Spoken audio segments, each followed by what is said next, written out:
Então, aqui em Lucas, começar com esse texto de Lucas 12, versículo 32, fala o seguinte: Não temais, ó pequenino rebanho, porque vosso Pai se agradou em dar-vos o seu reino. Também lá Apocalipse 1:6. Eu estou lendo aqui porque eu já deixei aberto. Os outros versículos as irmãs ficam responsáveis para ler. Apocalipse 1:6.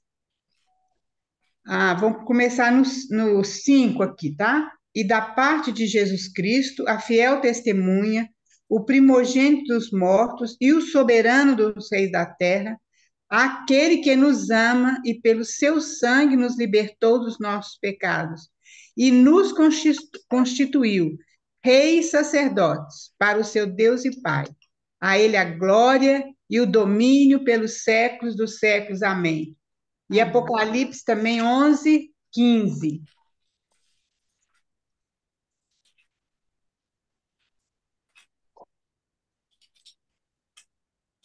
Agora eu dei conta. Eu dei conta direitinho, você viu? Ah, bom dia, Alda.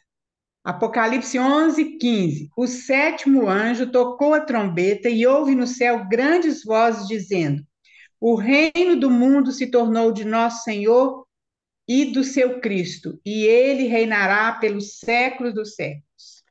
Amém. Vamos orar, queridos. Amém. Senhor, nós te louvamos, ó Deus, porque nós sabemos que o Senhor reina sobre todas as coisas, Senhor. Nós te louvamos porque realmente aprove ao Senhor. Nós somos um pequenino rebanho, mas aprove o Senhor nos dá o teu reino, ó Deus. Nós realmente não entendemos esse amor tão maravilhoso por nós, ó Deus. Nós não merecemos, mas nós te louvamos nesta manhã. E que o Senhor possa ministrar o nosso coração, Senhor, nos ajudar a conhecer mais do Senhor, do teu reino, e a viver, ó Deus, conforme aquilo que está no teu coração. Muito obrigado, Deus, pela vida das irmãs que estão aqui. Ministra mesmo, ó Deus, no nosso coração, a tua palavra está aberta, ó Deus, e que o Senhor possa ministrar através dessa palavra tão maravilhosa. Em nome de Jesus, amém. Então, queridos, nós vamos falar um pouquinho da aula passada sobre. Não, antes disso, eu quero saber se alguém preparou alguma coisa de algum seguidor de Jesus. Lembra que nós ficamos de olhar, né, estudar um pouquinho de algum seguidor de Jesus para vocês compartilharem? Pode tirar o microfone do mudo e compartilhar.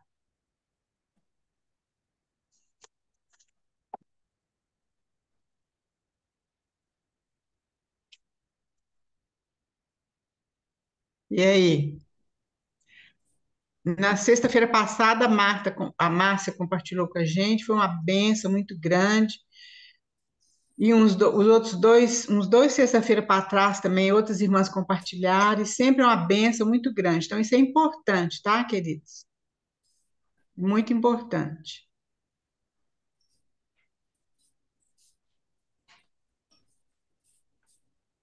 Ô, mãe, só um comentário que até foi interessante, que esses dias a gente estava na reunião lá da igreja conversando, né? E o pastor lá estava falando sobre assim que Jesus teve muitos seguidores, né? Quando a gente vê lá na multiplicação dos pães ou no Sermão do Monte, era muita gente seguia ele, né? E depois ele fala lá dos 70, e aí ele escolheu os 12, mas sempre fala que tinham lá os discípulos, tinham três mais próximos dele, né? Eram aqueles que realmente, assim, que eles realmente foram mais chegados, foram amigos dele mesmo, né? Acho que conheceram, desfrutaram mais do Senhor.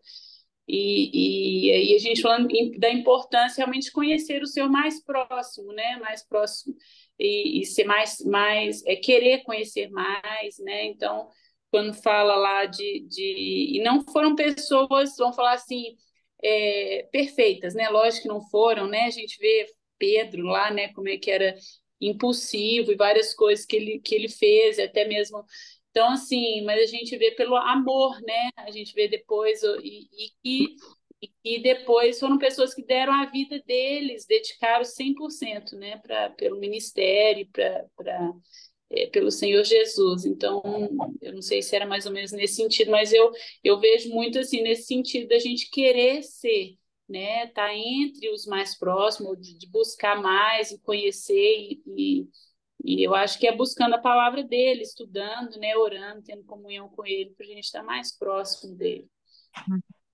Amém. É isso mesmo, né? E Pedro foi um mártir, né? Tiago também foi. E João viveu há uns 100 anos, né? Mas fiel ao Senhor o tempo todo, né?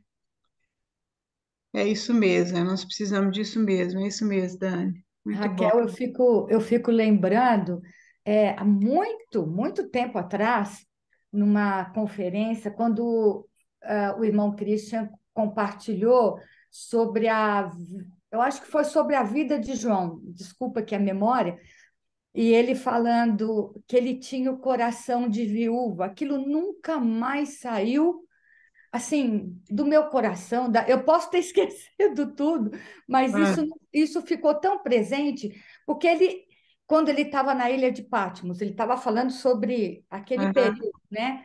E quando ele ali, olhando, né, e pensando nos outros, nas outras igrejas, e ele era o único que tinha ficado, né? Porque o único que teve morte natural, né? uhum, E, e a recompensa, isso foi lindo demais, né? Na vida dele, porque a gente vê acompanhando toda a trajetória, toda a transformação e toda a comunhão, como a Dani falou, mesmo estando ali, aquilo foi mais do que uma recompensa, né? Ele vê o Senhor e ter aquela visão e ainda escrever o que ele escreveu, e depois daquilo ainda escrever as outras cartas, aquilo foi uma recompensa, né? Que coisa maravilhosa, né? é, Coração de viúva que ele falou, é porque todos, ele estava só, né? De uma certa maneira, todos já tinham ido, né? aham, E é muito lindo, né? é verdade. É impressionante mesmo. Até eu lembro do irmão Cristo falando, talvez possa ter sido nessa época mesmo, porque ele falou que o Marte, ele demora, ele falando, né, que é uns 20 minutos aquele sofrimento, ele morre, né? É muito difícil, né, queridos? Mas a pessoa é fiel até o fim, 100 anos fiel, né, o Senhor, uma vida fiel é muito difícil, e realmente é, né? Ele foi, graças a Deus, né, pelo testemunho dele. É isso mesmo, Márcia. Alguém mais quer compartilhar, queridos?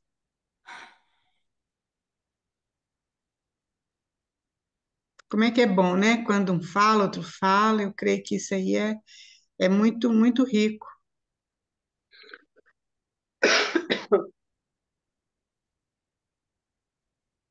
Ninguém mais quer falar nada?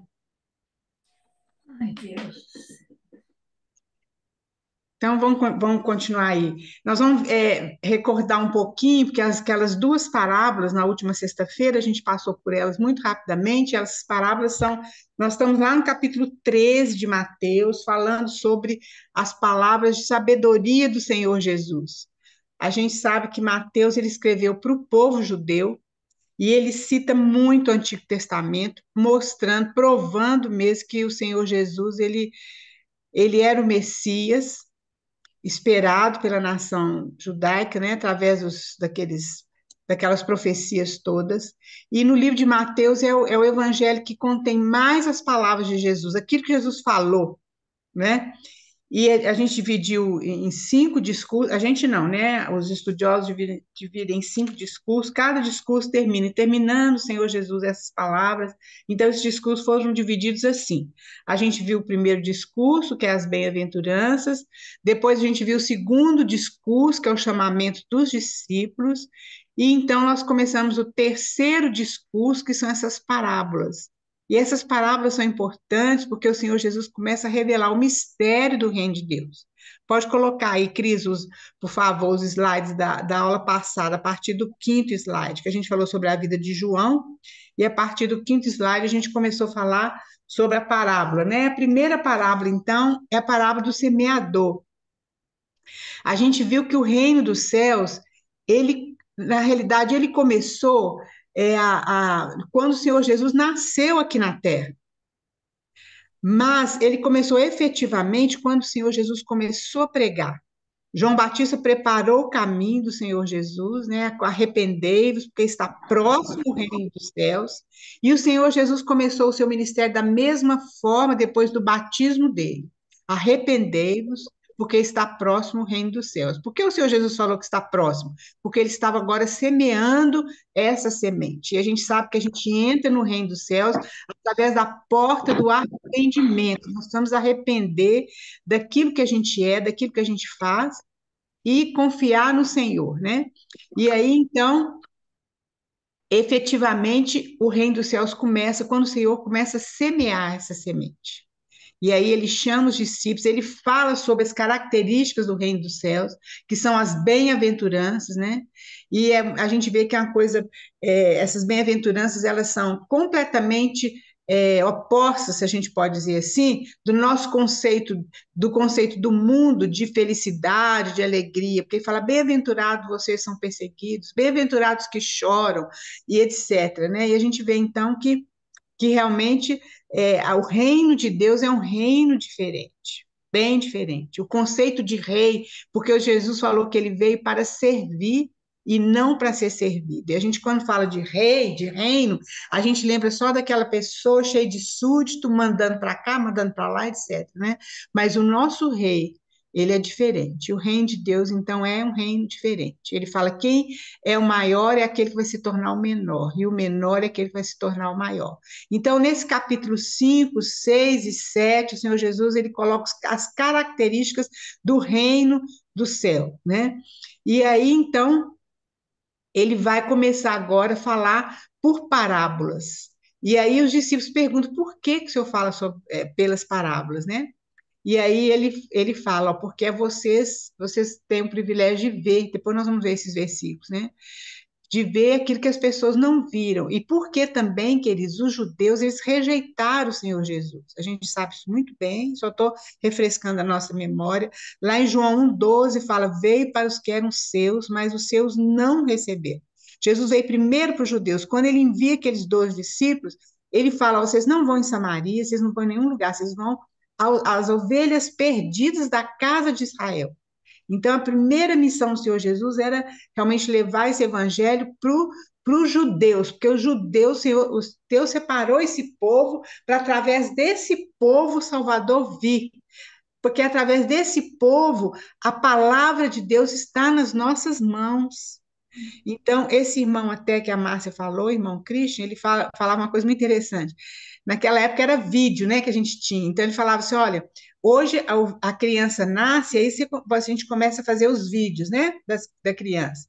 Os filmezinhos, né, andando, rindo, essas coisas todas, falando.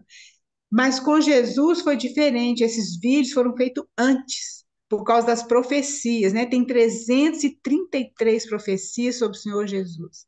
E elas foram cumpridas, praticamente todas. Quer dizer, falta apenas a da segunda vinda dele, né? Literalmente. Então, Deus colocou isso tudo nas mãos dos judeus, para a gente saber que realmente Jesus é o Messias, através dessas profecias. E foi o que Mateus fez o tempo todo no livro dele, provando, assim como está escrito, Mateus foi falando sobre essas profecias. E agora, então, o Senhor Jesus, o rei desse reino, está no nosso meio, no meio daqueles judeus. Mas, infelizmente, os judeus rejeitaram o Senhor Jesus, principalmente os religiosos, que eram aqueles que conheciam a palavra, mas eles não viram, eles não só conheciam a palavra como palavra, né? Mas não tinham experiência daquilo. Por isso que o Senhor Jesus fala assim muito, né? Que ele foi muito duro com os fariseus e os saduceus, né? E os escribas, porque eles conheciam aquela palavra profundamente, mas aquilo não entrou no coração deles, conhecia só na mente. E foram eles que rejeitaram o Senhor Jesus. E a gente não pode esquecer que esses fariseus e esses escribas foram aqueles que voltaram lá do cativeiro da Babilônia. Voltaram 50 mil, mais ou menos, judeus, voltaram para Jerusalém, deixaram tudo lá, porque eles sabiam que o Messias viria. E eles tinham que reconstruir o templo, eles tinham que reconstruir a cidade de Belém, porque sabia que Jesus ia nascer na cidade de Belém. Mas quando o Messias chegou, eles não enxergaram ele como Messias, né? Então a gente vê, isso é um alerta para nós hoje, porque muitas vezes nós conhecemos a palavra, conhecemos a profecia, mas aquilo não vai para o nosso coração, a gente não vive de acordo com aquilo. Então isso é uma coisa muito séria. Nós precisamos prestar atenção nisso. Então, a primeira parábola de Jesus foi a parábola do semeador. Então, ele fala, nós conhecemos bem essa parábola, a gente não vai ler, mas Jesus fala, então, que o semeador saiu a semear. E ele, então, semeou aquela semente, e ele fala sobre 4 terrenos que essa semente caiu, e apenas um desses terrenos frutificou, quer dizer, 25% só que frutificou. E ele explica essa parábola. Então, queridos, isso é muito importante, porque a parábola é uma história e a gente pode interpretar de várias formas, mas quando o próprio Senhor Jesus interpretou essa parábola, nós não podemos sair dessa interpretação. Então, talvez hoje, em algumas parábolas que a gente vai falar aqui, vai interpretar, às vezes seja. Não sou eu que estou interpretando, não sou eu que estou falando isso, eu estou baseado nesse livro, até desse irmão, o irmão Christian Shen, mas pode ser diferente daquilo que a gente ouve, daquilo que a gente está acostumado. Mas isso aí não tem problema, não é heresia e não tem problema nenhum. Você não precisa ficar assustado com isso, mas é de uma maneira que o Senhor Jesus explicou a parábola. Então, mesmo que você não concorde com isso, não tem problema, queridos. Isso aí não afeta em nada, certo? Mas é uma outra forma de interpretar essas parábolas. E nós vamos explicar por quê. Então, o Senhor Jesus, ele semeia. E ele, então, na explicação da parábola, a partir de Mateus 13:10, ele fala: quem semeia semente é o filho do homem, quer dizer, é ele próprio. Ele fala lá no 10, ele explica isso no 10:47, porque a parábola da semente, a parábola do semeador e a parábola do joio, elas são semelhantes. E o Senhor Jesus explica todas duas, porque essas parábolas, elas mostram o que é o reino de Deus, tá certo? Por isso que é importante, por isso que Jesus explicou. Então ele fala, quem semeia essa semente é o filho do homem. Ele explica isso lá na parábola do joio, que é Mateus 10:47. Não, acho que isso aí foi a coisa que eu fiz errado. É Mateus 13:37, não é 47. Ele fala. E ele respondeu: o que semeia a boa semente é o filho do homem, quer dizer, é Jesus. O início, nós já falamos, o início do reino do céu se deu com esse semear semente, né? Efetivamente, porque na realidade o reino dos céus ele começou mesmo quando o Senhor Jesus veio à terra. E ele fala então, a semente é a mensagem a respeito do reino dos céus. Qual que é essa mensagem? Arrependei-vos.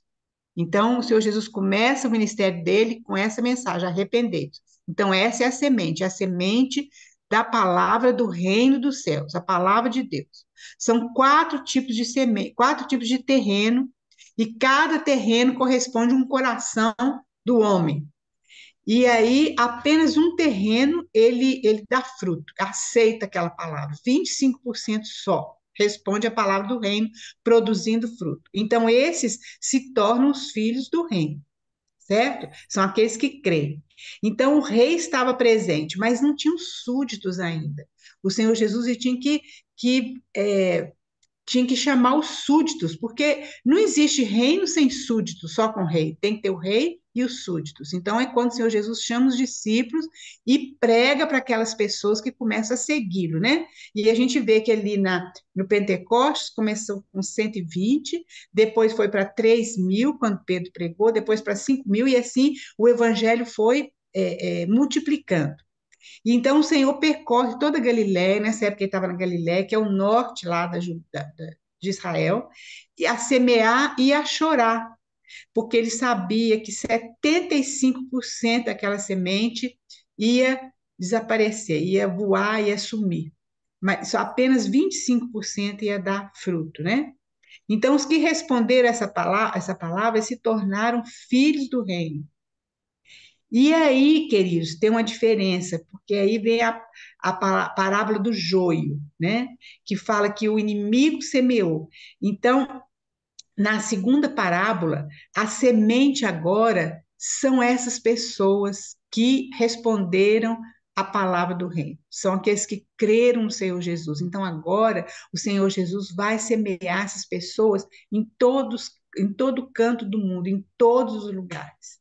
Por isso, na palavra do joio, a semente não é que não seja mais a palavra de Deus, é claro que é, mas essa palavra de Deus dentro de nós que conhecemos o Senhor Jesus como nosso Salvador. Então, nós somos semeados em vários lugares. E agora, então, nós que vamos levar essa semente no lugar que o Senhor nos colocou, seja onde for. Então, pode passar, Cris, a segunda. E agora, então, queridos, existe um domínio onde o rei está reinando. Nos corações daqueles que creram nele, naqueles que receberam a palavra, naquele terreno de 25%. As irmãs estão entendendo? Se você tiver com dúvida, você pode tirar do microfone e interromper, não tem problema nenhum, viu, irmã? Nós não temos pressa, a gente pode continuar isso mais tempo, não tem importância nenhuma. Então, a parábola do joio, o próprio Senhor explicou toda essa parábola. A gente não pode ter outra interpretação, porque foi o Senhor que interpretou, porque foi ele mesmo que contou a parábola, ele mesmo interpretou. Então, quem semeia a semente, a boa semente é o filho do homem. O campo, presta atenção nisso, guarda isso. O campo é o mundo. Ele fala lá, quando ele vai interpretar a parábola do joio. Então, ele fala: olha, os discípulos pedem. Alguém pode ler para nós aí essa interpretação? É Mateus 13, de 36 a 43. É importante a gente ler isso, porque outras parábolas para frente vão depender dessa interpretação. Alguém lê para nós, Mateus 13, de 36 até 43. Eu vou ler, Então, então. Pode ler.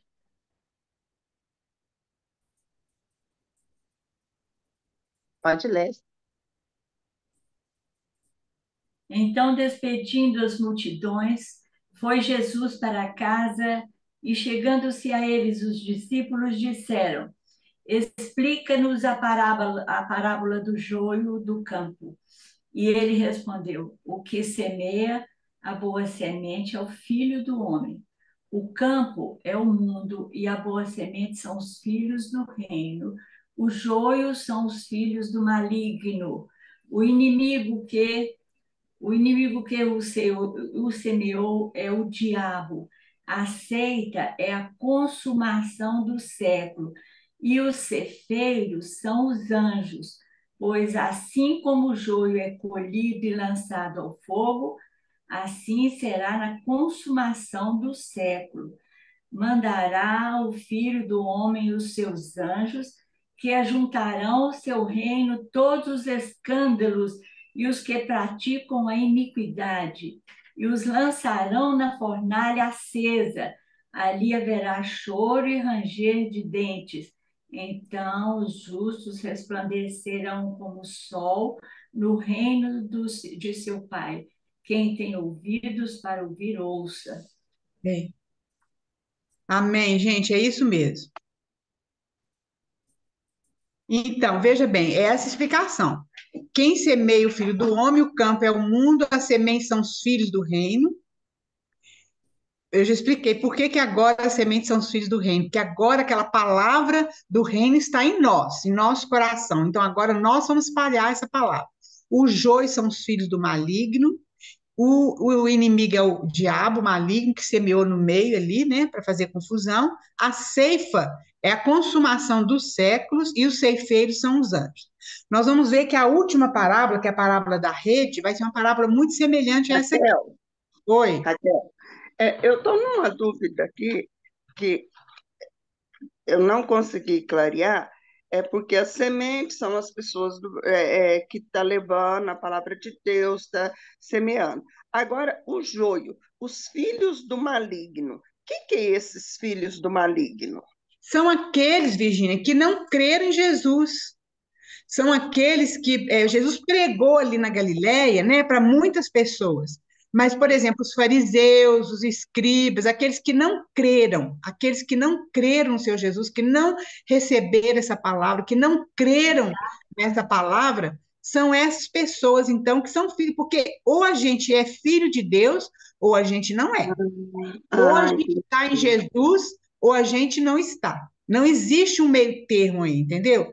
Então, todo aquele que crê no Senhor Jesus Cristo, esses são filhos do reino. Agora, os que não creem, eles não são filhos do reino. Vamos dizer, se eles creem mais para frente, eles vão se tornar filhos do reino, entendeu? Mas Uhum. enquanto eles não crerem, eles não nasceram de novo. Eles estão mortos espiritualmente, entendeu? É isso Entendi. a dúvida? Foi É, clareada? É foi, isso? foi, foi. Então é isso aí. Então, o inimigo ele semeou, ele colocou aquelas pessoas no meio. E Jesus fala até que são os escândalos, né? A gente sabe disso, queridos, que muitos, a cristandade hoje, o pessoal fala assim, que é cristão e tudo, mas a gente vê a quantidade de, de confusão que tem nesse meio, né? Infelizmente. Então a gente vê, nós vamos ver nas outras palavras, que aí Jesus vai falando que o inimigo, ele tem, olha, desde lá do Éden, o objetivo do inimigo é deturpar a obra de Deus, é estragar a obra de Deus. E aí, tudo, você vê que tudo, o inimigo, ele coloca ali uma pitada para dar confusão. Tudo ele quer Hum. desvirtuar. Tudo ele quer desvirtuar. Então, quando o Senhor Jesus veio, olha, a primeira coisa que Jesus enfrentou, logo depois do batismo, foi a tentação. O diabo fez por tudo para Jesus não ir para a cruz. Ele fez tudo, né? Tanto que quando Pedro falou, quando Jesus começou a falar que ele precisava ir para a cruz e sofrer, Pedro disse: Não, Senhor. O que Jesus falou com Pedro? Arreda de mim, Satanás. Não foi? Porque Uhum. Satanás queria desviar o Senhor Jesus Cristo desse caminho, porque sabia que ele precisava morrer para ele conquistar esse reino aqui na terra. Porque o Senhor, ele reina no universo todo. Mas essa terra, nós, como homens, entregamos ela para o diabo, lá no Éden. Então, mas o que a gente pode ter que entender é o seguinte, que mesmo o inimigo, Satanás, ele está sob o governo de Deus, debaixo do governo de Deus. Ele não faz nada se Deus não permitir. Então, queridos, aí tem muita coisa, e nós já conversamos sobre isso, mas na questão dos filhos do maligno e os filhos do reino, é exatamente essa diferença. Pode Obrigada. passar, Cris, nada. Pode passar, Cris, por favor. Mas pode interromper, gente, não tem problema nenhum. Então, aqui vai falar sobre a semente, né, que eu expliquei. Jesus, ele falou que se o grão de trigo caindo na terra não morrer, fica ele só. Jesus está falando sobre ele mesmo, ele se comparou ao grão de trigo. Então, mas quando ele morre, ele dá muito fruto. É impressionante, queridos, como que são as coisas de Deus. Eu fico impressionada. Por exemplo, você planta uma sementinha de milho, dá um pé de milho com não sei quantas mil sementes dentro da espiga, né? Em várias espigas, não é verdade? Então, tem um ditado chinês que fala que você sabe quantas sementes tem dentro de uma maçã, mas você não sabe quantas maçãs tem dentro de uma semente. Porque quando você planta aquela semente, a quantidade de maçã que dá, não é verdade? Então, é o mesmo princípio aqui. O Senhor Jesus Cristo morreu como aquela semente de trigo e ressuscitou. E deu muito trigo. Hoje tem, louvado seja o Senhor, hoje tem uma lavoura imensa de trigo nesse mundo, porque um dia uma semente de trigo morreu. Então, essa é a semente. Então, nesse momento, eu já falei, o Senhor se referia a si mesmo, porque ele morreu na cruz por nós. Isso tudo já está falado, né? Que era apenas um grão. Hoje tem muitos grãos, louvado seja o Senhor. Você é um grão, eu sou um grão, louvado seja o Senhor. E o Senhor Jesus, ele é unigênito do Pai, mas ele queria ser o primogênito, conduzindo muitos filhos à glória. É que está lá em Hebreus 2:10. Então, a vida de Cristo está em você, a vida de Cristo está em nós. A vida de Cristo está em cada um que crê no Senhor Jesus Cristo. E isso é uma potência, queridos, tão grande dessa semente na nossa vida, que isso é uma coisa muito maravilhosa. É a vida de Jesus, é o poder de vencer a morte pela ressurreição. Isso está na nossa vida, porque aquela sementinha está em nós, que é a vida do Senhor Jesus, né? Então, ele espera que nós cresçamos, que esse trigo cresça e amadureça. E nós falamos que o trigo, quando amadurece, as irmãs conhecem essa figura muito bem, ele fica dourado. Quando o sol bate nele, ele fica dourado. Ele precisa de muito sol para amadurecer. E ele começa a soltar suas raízes da terra. Isso é a figura da nossa vida, que quanto mais a gente aproxima do Senhor, mais nós vamos desligando desse mundo, desinteressando, vamos dizer assim, pelas coisas desse mundo, essas coisas todas, né? Esse glamour todo do mundo. E aí, então, o joio é diferente. E aí, quando Cristo tá quando a semente do trigo está madurinha, ela se curva. Mas o joio não, o joio fica ereto, fica em pezinho. Então, por isso que Jesus falou assim: olha, não arranca o joio agora, não, porque você pode arrancar algum trigo junto. Deixa na hora da colheita, porque aí vai ficar bem nítido quem é trigo e quem é joio. Então, é uma figura muito linda essa figura, né? Então, aí já explicamos isso tudo. Pode passar, Cris, por favor. Não sei se ainda tem outro slide, não tem, né? Então, vamos passar para de hoje, né? As outras parábolas que nós vamos ver hoje. E aí, veja bem, aí nós vamos ver hoje a parábola do grão de mostarda, né?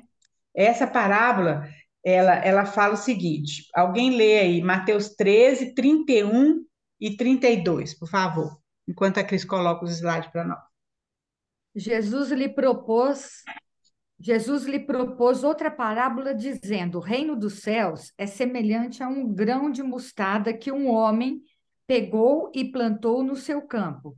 Esse grão é, na verdade, a menor de todas as sementes, mas quando cresce é maior do que as hortaliças e chega a ser uma árvore, de modo que as aves do céu vêm se aninhar nos seus ramos. Olha bem, pode passar para outro slide, Cris, isso. Nós vamos ver isso aqui com detalhe. Essa parábola é a parábola do fermento. Eu sei que muitos irmãos mesmo, pessoas que amam o Senhor, são nossos irmãos, né? Claro, e pessoas conhecidos, eruditos, conhecem a palavra. Eles dão essa interpretação que o reino do céu vai crescer muito, né? Crescer de uma maneira assim, enchendo toda a terra. Isso vai acontecer mesmo um dia. Mas aqui, tanto na parábola do grão de mostarda, como na parábola do fermento, o Senhor Jesus contou isso depois, logo depois da parábola do joio. A gente vai ver que tem uma interpretação um pouco diferente, irmãs. É aquilo que eu falei. Se você achar que é assim, tudo bem. Se achar que não é, também não tem problema nenhum, viu, queridos? Isso aí não é uma heresia, não é nada disso. Isso aí é porque uns irmãos interpretam de uma forma e outros irmãos interpretam de outra. Eu quero trazer uma outra interpretação para as irmãs meditarem, né? E o Senhor vai colocar no seu coração aquilo que é mesmo. Mas isso aí não altera nada, tá certo? Então, veja bem, o reino dos céus, nós já falamos, começou com o nascimento do rei, porém, efetivamente, começou no início do ministério do Senhor Jesus. No Pentecostes, quando ficaram aqueles 120 ali, aguardando, Jesus falou, vocês aguardam aqui em Jerusalém, o Espírito Santo foi derramado sobre eles, porque o Senhor Jesus Cristo tinha que ser glorificado no céu, porque ele morreu, ressuscitou, ficou 40 dias aqui na terra, e a palavra de Deus fala que ele apareceu para mais de 500 irmãos. Eu acho isso tão maravilhoso.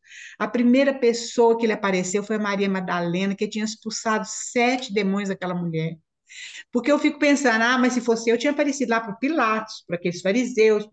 Não. Ele apareceu só para aqueles que amavam a ele. Ele apareceu para umas 500 pessoas. E aí, então, aqueles 120 estavam reunidos ali.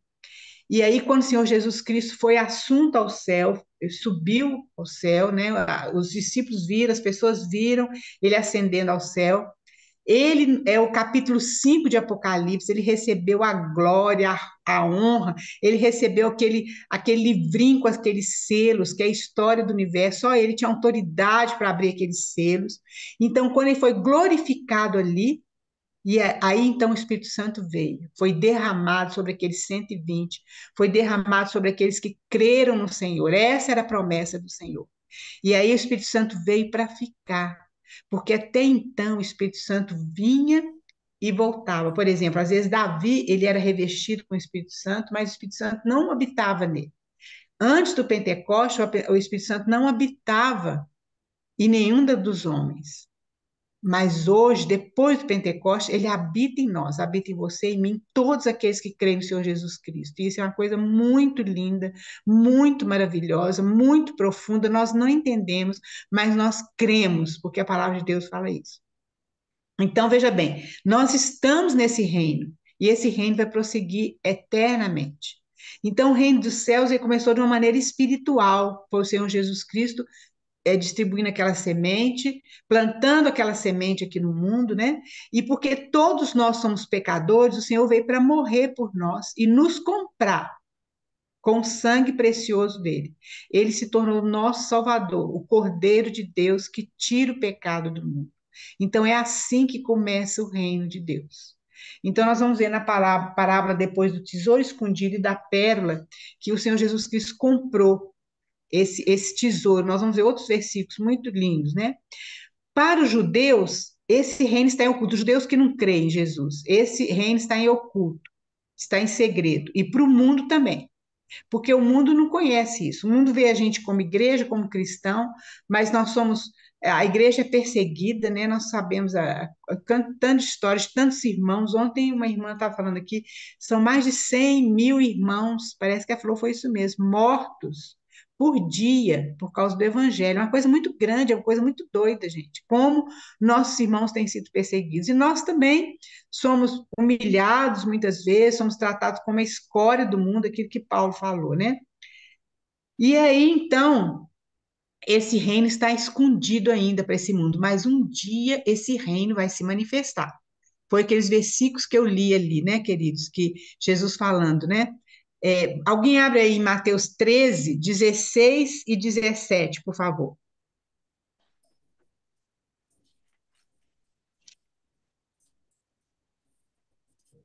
Pode ler? Pode ler. Bem-aventurados, porém, os vossos olhos, porque veem, e os vossos ouvidos, porque ouvem. Pois em verdade vos digo que muitos profetas e justos desejaram ver o que vedes, e não viram, e ouvir o que ouvis, e não ouviram. Atendei-vos, pois, a parábola do semeador. Continua, né? Isso. Não, é isso mesmo. Até aí. Aí vai ser a explicação da parábola que nós já falamos, né? Então, são essas pessoas que viram, que veem o reino. É você, sou eu e os irmãos, os filhos do reino todos, né? Então, ele fala essa bem-aventurança. E aquele versículo também que a gente deu lá, a gente deu em Lucas 12, né? Que aprove ao Senhor, ó pequenino rebanho. Vamos prestar atenção nisso, queridos. Não é o mundo inteiro, é o pequenino rebanho do Senhor. A gente não entende, é uma coisa. Você vê que Jesus pregou aquela mensagem, eram as pessoas humildes, simples. Jesus fala assim: ó, Senhor, eu te dou graças, porque o Senhor ocultou essas coisas aos sábios entendidos e revelou aos pequeninos. Então, as coisas de Deus são muito diferentes daquilo que a gente pensa. A gente pensa, às vezes, numa coisa, num glamour, numa coisa muito grande, mas as coisas de Deus são. Deus valoriza aquele humilde, aquela coisa pequenininha, né? E aí, então, pode passar, Cris, por favor. Então, são aquelas pessoas que viram isso. Então, essa semente, ela é uma semente pequenininha, a menor das sementes, a semente do grão de mostarda. Ela quase desaparece no meio da mão da gente. E isso aí é o reino dos céus. Olha só como Jesus falou, é semelhante a isso, né? Mas essa semente, ela é tão pequenininha que ela pode entrar em qualquer buraquinho e se transformar em uma árvore, no meio de uma pedra. Ela pode fazer isso, porque ela tem esse dínamo nela, ela tem esse poder, porque é a vida de ressurreição, é a vida de Jesus. E ela é tão leve que ela pode ser levada pelo vento do Espírito Santo para qualquer lugar desse mundo. Esse é o reino dos céus, totalmente diferente do que o conceito do mundo sobre rei e sobre reino. Mas Jesus fala o seguinte, que essa árvore, ela cresceu. O pé de mostarda, ele é pequeno, ele não é uma árvore. Mas aqui Jesus fala que essa árvore cresceu cresceu assim demais, né? E o que aconteceu? Ela cresceu e as aves do céu. Então, as pessoas comparam essas aves do céu como as pessoas que vão se aninhar, as nações que vão, etc., nessa ave. Mas a gente tem que lembrar que na explicação da parábola do semeador, Jesus fala, lá em Mateus 13, 4. Alguém lê para nós e outra pessoa lê Mateus 13, 19, para a gente ver a interpretação do Senhor. Isso aqui tudo é um bloco junto, né? É aquele discurso do Senhor, ele falou tudo junto, então a gente tem que obedecer aquilo que ele interpretou na unidade e na continuidade desse texto. Então, lá em Mateus 13, 4, fala. Alguém lê para nós. E ao semear uma parte, caiu à beira do caminho, e vindo as aves a comeram. Aí, agora o 13, 19, é isso mesmo. 19. A todos os que ouvem a palavra do reino e não a compreendem, vem o maligno e arrebata o que lhes foi semeado no coração. Este é o que foi semeado. Este é o que foi semeado à beira do caminho. Então, a gente vê aqui no 4 que ao semear, uma parte caiu à beira do caminho e as aves a comerem. Então, o Senhor Jesus está comparando essas aves como um maligno que foi lá e arrancou aquela semente. Então, quando Jesus fala aqui das aves, que essas aves eles vão se aninhar ali no meio daquela árvore, a gente vê que não, pelo menos é o que é uma das interpretações, né? Fala que não é uma coisa positiva. Por quê? Porque aí, quando ele conta a palavra do joio, a gente vê que o inimigo começou a misturar alguma coisa ali no meio, tá certo? Para trazer confusão. E assim vai ser a mesma coisa ali na parábola do fermento, que a gente vai ler para frente. Então, o que a gente sabe é o seguinte: a gente deve manter essa unidade e a continuidade do texto. Depois, veja bem, depois que o evangelho foi espalhado, gente, aquela sementinha, aqueles 120 irmãos, depois 3.000, depois 5.000, eles foram espalhados por esse mundo e o evangelho espalhou pelo mundo, glória a Deus. O evangelho, ele espalhou pelo Império Romano de uma forma tal que um dos imperadores escreveu, fala assim, olha, não mata mais cristão, porque cada vez que a gente mata um cristão, nasce mais dois. Então, no Império Romano, dentre 3 cidadãos romanos, 2 eram cristãos, cristãos de verdade. Então, gente, aquele evangelho espalhou realmente de uma forma sobrenatural, uma forma maravilhosa no mundo todo. Mas, no ano 300, até o ano 300, houve uma perseguição terrível, terrível. A gente sabe, Paulo foi morto, tantos outros irmãos, né? Aquele John Huss, né? Foi queimado, e muita coisa. Tem uma história muito, muito terrível assim, de perseguição nesse tempo. Mas no ano 300, o que o inimigo é? Ele é astuto, ele viu que com essa perseguição, quanto mais ele perseguia, mais a igreja crescia e mais a igreja se fortalecia. Então, ele começou a se juntar. E no ano 300, então, Constantino, que era o imperador romano, ele se converteu, a gente não sabe realmente se converteu ou não, mas ao cristianismo. E ele determinou que o cristianismo ia ser a religião oficial do império. Então, todo aquele que convertia ao cristianismo ganhava a soma de dinheiro, ganhava roupa, né, roupa lá depois, qualquer soldado que se convertesse. Então, as pessoas, elas não se convertiam realmente, elas falavam que eram cristãs para receber os benefícios.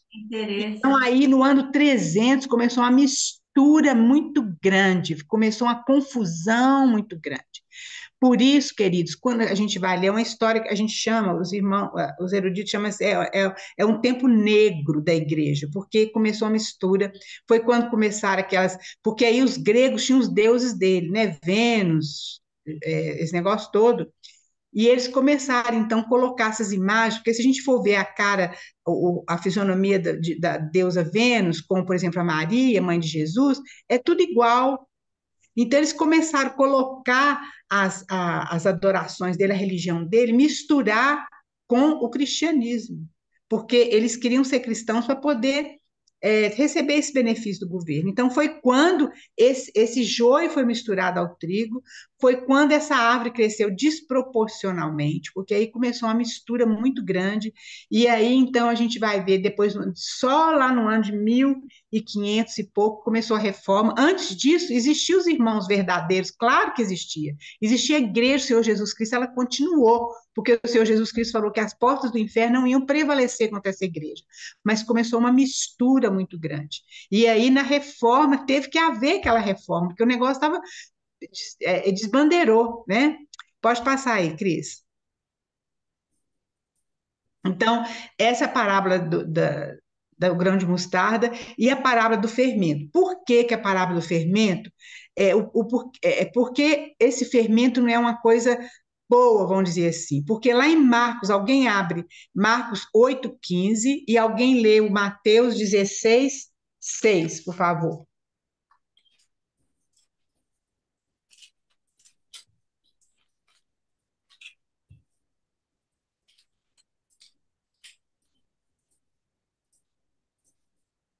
Dona Raquel, Oi, meu bem, pode falar. pensando aqui, por exemplo, essa mistura ficou muito explícita, a questão do joio com trigo, quando Constantino se converteu, né, e oficializou Aham. a religião, o cristianismo. Mas o joio também, essa parábola do joio e do trigo, se aplicava na época em que Jesus estava ali vivendo com eles também, Também. né? Sim, verdade. Tanto é, o Claudinho, que você vê que o Judas que traiu Jesus, ele era um joio, né? E outras Sim. pessoas também. Mas só que depois a coisa ficou mais forte, vamos dizer assim, né? Ficou mais forte aquilo ali. Quando Paulo também, você vê quando Paulo sai para pregar, você vê que uns creem, outros não creem, e faz, mesmo judeus, e começa a fazer confusão. Então você vê que sempre teve uma mistura mesmo, mas só que depois essa mistura começou a ficar muito forte, trouxe muita confusão, né?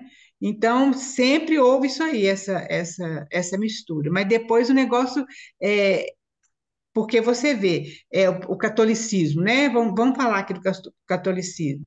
Ela, ela realmente ela cresceu demais, e a gente, quando começa a estudar essa história, toda a história da igreja, a gente vê como que foi desvirtuada ali. Por exemplo, se você pagava para você não ficar no purgatório, e essas outras coisas que a gente não precisa citar aqui. Eu creio que dentro do catolicismo tem irmãos que são da igreja do Senhor Jesus Cristo. Eu creio sim, que eles creem mesmo em Jesus como Salvador. Mas houve essa mistura, você entendeu? E a partir do ano 300, essa mistura foi muito mais forte, porque ela foi oficializada mesmo. Sim. E na Idade As- Média também tem essa questão, né, que para manter a igreja, né, os bens da igreja, aí que eles É, bagunçaram mesmo. e olha bem, eu estava lendo um testemunho aqui de um, acho que é Tomás de Aquino, não sei, que ele foi visitar o Vaticano, né, Roma. O Tomás de Aquino era um erudito mesmo, um estudante da palavra de Deus, um homem de Deus. E aí o Papa, eu não sei que Papa era nessa época, mas ele mostrou, só olha aqui, quando Pedro falou, né, Pedro e João falaram com aquele aleijado na porta do templo. Olha, nós não temos prata nem ouro, mas aquilo que nós temos, nós te damos, levanta e anda. Aí o Papa falou assim: olha, naquela época Pedro e João não tinham prata e ouro, mas hoje olha aqui como é que nós temos tanto ouro, tanta prata. Ele falando isso assim como uma coisa boa. E aí então esse irmão, acho que é Tomás de Aquino mesmo, fala com ele: olha, realmente nós temos prata e ouro, mas onde está aquele poder que fala levanta e anda? Então a gente vê onde está a diferença, vocês estão vendo, queridos? Onde está a essência da coisa. Então a gente precisa prestar muita atenção, porque muitas vezes a gente perde essa essência, a gente perde esse foco do Senhor Jesus Cristo. Até nós a gente perde, não que a gente vira joio, não é isso, mas a gente perde esse foco, aquilo que é verdadeiramente a mensagem do Senhor, que é arrependei-vos. Então a gente precisa prestar muita atenção. E a gente, como você falou aí, Cláudia, quando a gente vê né, vai estudar a história da igreja mesmo, assim, na Idade Média, você vê como que aí a igreja começou a tomar conta do governo. O governo era a igreja que tomava conta. E os imperadores romanos, eles tinham duas funções, de imperador, que governava mesmo politicamente, e de sacerdote. Isso aí lá no Império Romano, né? E isso aconteceu com Constantino e com outros. Então, houve essa mistura. Porque, veja bem, o, vocês lembram que nós falamos mesmo do quinto reino, que é do Senhor Jesus Cristo, que é aquele reino que foi uma pedra que foi tirada da montanha sem a ajuda de mãos humanas e destruiu os reinos da terra. Então, o reino do Senhor Jesus Cristo não é igual ao reino da Babilônia, nem da Síria, nem persa. É um reino realmente que rege o universo inteiro, mas é um reino que não tem aquelas características, é outro reino, diferente. Jesus veio para servir e não ser servido. Ele virá, quando o reino de Deus realmente se tornar aparente aqui nessa terra, ele vai reinar com um cetro de ferro. É o que fala, né? Que todo joelho vai ter que ajoelhar e adorar ele como Rei dos Reis, Senhor do Senhor. Então, com esse tá certo, Claudinha? Sim, sim. Então, com a parábola do fermento, alguém achou aí o Mateus 16:6 e Marcos 8:15? Leia para nós.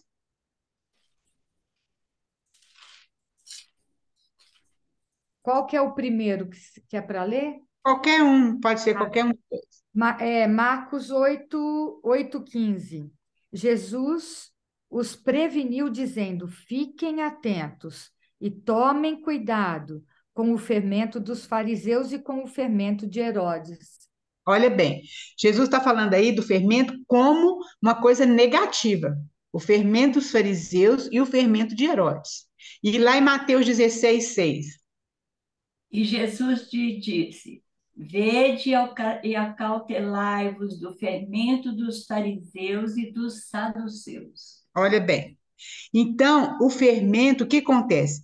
Quando você coloca o fermento numa massa de bolo ou de pão, faz aquele bolo crescer, aquele pão crescer. Então, é um crescimento anormal, não é o crescimento normal da farinha, tá certo? É para transformar aquilo numa coisa mais macia, mais gostosa de você comer. É uma coisa muito boa. Nós temos que usar o fermento, mas só usar ali, naquilo ali, né?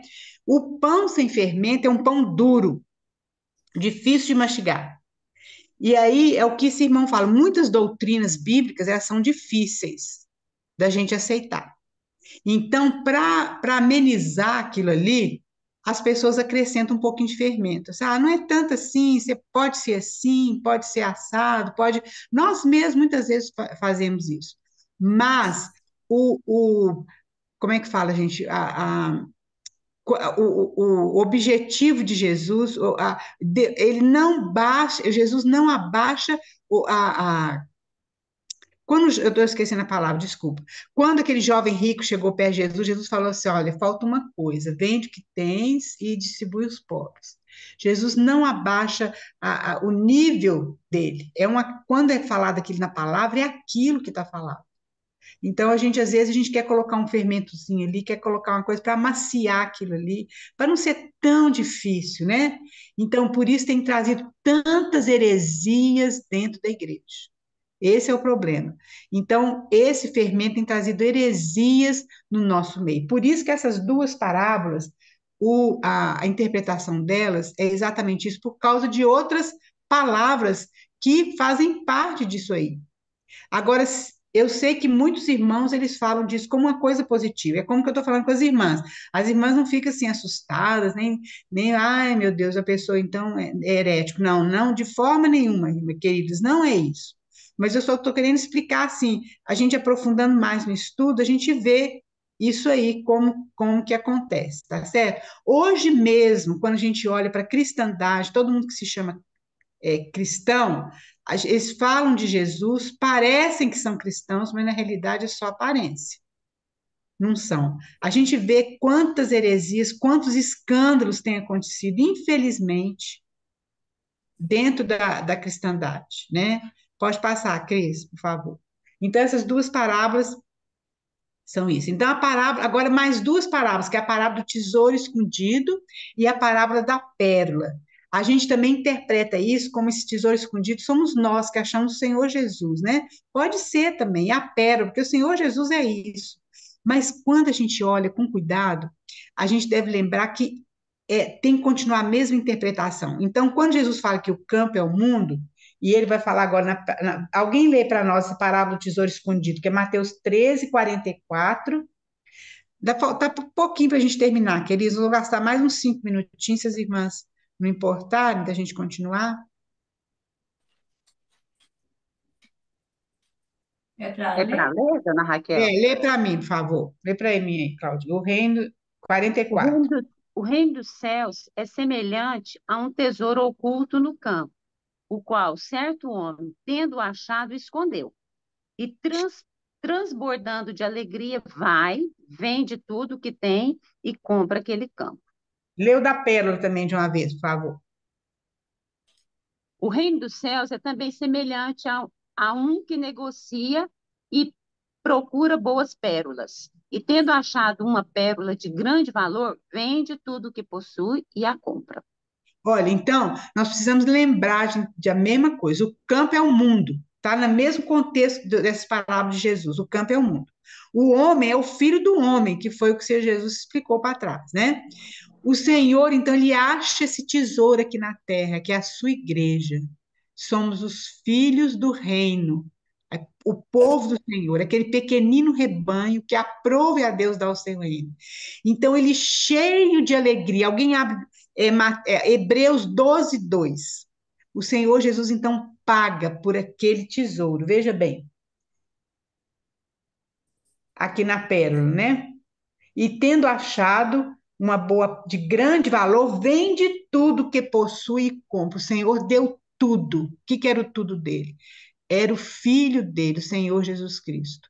Então, ele cheio de alegria. Alguém lê aí para nós Hebreus 12:2, por favor.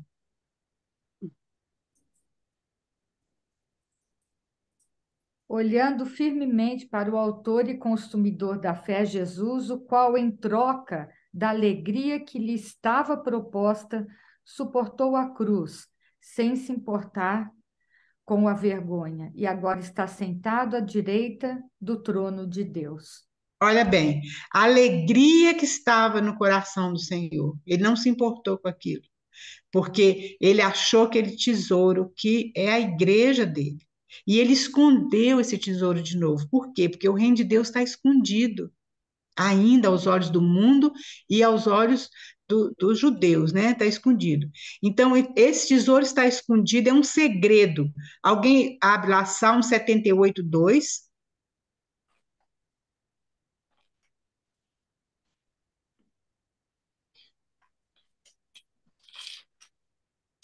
Alguém vai achando esses outros versículos aí embaixo, queridos? Eu acho que é importante a gente ler esses versículos. Salmo 78:2. Abrirei os lábios em parábolas e multiplicarei enigmas dos tempos antigos. É, é isso mesmo. Então, esse é o mistério do reino de Deus. Nós estamos estudando sobre esse mistério, né? E Efésios, alguém vai achando, vamos ver se vocês conseguem achar rapidinho. Eu acho que nós vamos terminar depois desses versículos, porque senão vai ficar muito longa, né? Efésios 5, esses versículos são importantes da gente ler. Efésios 5, 31 e 32. 5, 31 e 32. Eis porque deixará o homem a seu pai e sua mãe, e se unirá à sua mulher, e se tornarão os dois uma só carne. Grande é este mistério, mas eu me refiro a Cristo e à igreja. Olha aí o mistério, tá vendo? É o mistério do Senhor Jesus Cristo. Colossenses 1:26. O mistério que estiver oculto dos séculos e das gerações, agora, todavia, se manifestou aos seus santos. Olha bem, é o mistério. Qual que é esse mistério? É Cristo. O mistério de Deus é Cristo, e o mistério de Cristo é a igreja. Que coisa linda isso, né? Então Jesus escondeu esse mistério, essa noiva dele, né? É Romanos 16:25.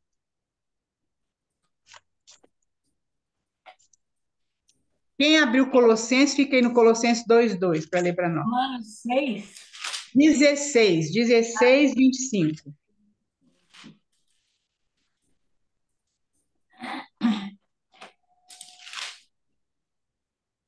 Ora, aquele que é poderoso para vos confirmar, segundo o meu evangelho e a pregação de Jesus Cristo, conforme a revelação do mistério guardado em silêncio nos tempos eternos. Olha só que coisa linda, queridos.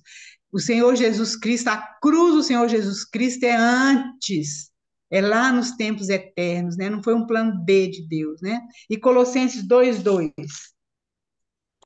Para que o coração deles seja confortado e vinculado juntamente em amor, e eles tenham toda a riqueza da forte convicção do entendimento, para compreenderem plenamente o mistério de Deus, Cristo. Aí, ó, quem que é o mistério de Deus? É Cristo. E depois nós vamos ver quem que é o mistério de Cristo? É a igreja, né? Tem mais só um slide, Cris, ou tem mais? Ah, tá. Vai terminar com. Nós já falamos da pérola, né? Depois nós vamos ver mais um pouquinho sobre a pérola e vamos ver a parábola da rede, né? Então, a parábola da rede, vai ter uns versículos aqui, eu vou deixar para a próxima sexta-feira. Eu queria que vocês lessem sobre essa parábola, vocês vão ter já acesso a esses versículos, né, que a Joyce coloca aí. Dê uma olhadinha nisso, e a gente viu assim que a pérola, então, depois nós vamos ver isso aqui, né, com mais cuidado. Mas as irmãs olhem isso, leiam essas parábolas, meditem nisso, e para a gente saber realmente que nós somos esse pequenino rebanho que aprove ao Senhor nos dar esse reino. Que o Senhor tenha misericórdia de nós, que nós possamos viver de acordo com esse reino mesmo de Deus, que é tudo que é mais importante na nossa vida, é exatamente isso, não é aquilo que a gente tem, mas é aquilo que o Senhor nos deu, né? Então, alguém quer falar alguma coisa? Ou quer orar para nós, por favor? Se você tiver dúvida, queridos, pode ou colocar, eu falo sempre isso, ou colocar lá no nosso grupo, ou colocar particular, se quiser, ou depois falar na nossa próxima aula também, né? É, porque eu queria que essa aula nossa tornasse um tempo assim de compartilhar. E semana que vem, lê sobre essas parábolas e coloca alguma coisa, vem compartilhar conosco alguma coisa que o Senhor colocou no seu coração. É Mateus capítulo 13. Alguém quer orar para nós, por favor, para a gente terminar esse tempo?